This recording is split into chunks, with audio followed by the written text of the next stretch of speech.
ఇలాంటి షోస్తో పాటు ప్రజలకు అనువైన సౌకర్యాలు అందిస్తారని భావిస్తుంది. వాటికి ఎలాంటి ప్రణాళికలతో మీరు ముందుకెళ్తారు సార్? ఇప్పుడే మీరు వినుంటే ఈరోజే మేము ఇండస్ట్రీస్ మినిస్టర్ గారిని కోరడం జరిగింది.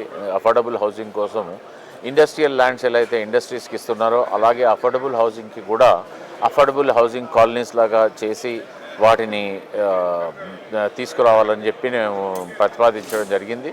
దాని గురించి కానీ వేరే ఏ రకమైన ఇండస్ట్రీకి ఏ కాదు కొనుగోలుదారుకి మనం సెంట్రల్ గవర్నమెంట్ మినిస్టర్ గారు కిషన్ రెడ్డి గారిని కూడా అడగడం జరిగింది.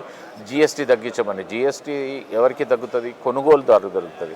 ఒక కమర్షియల్ ప్రాపర్టీ కొనుక్కునే అతనికి జిఎస్టీ ఎక్కువ ఉంది, దాన్ని తగ్గించమని అడుగుతున్నాము.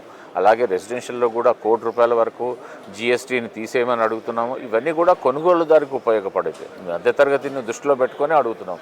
మాకేం ఇన్సెంటివ్స్ వద్దండి, మాకు వేగతరమైన అనుమతులు ఇస్తే చాలు, బ్యాంకుల నుంచి ఫైనాన్షియల్ సపోర్ట్ వస్తే చాలు.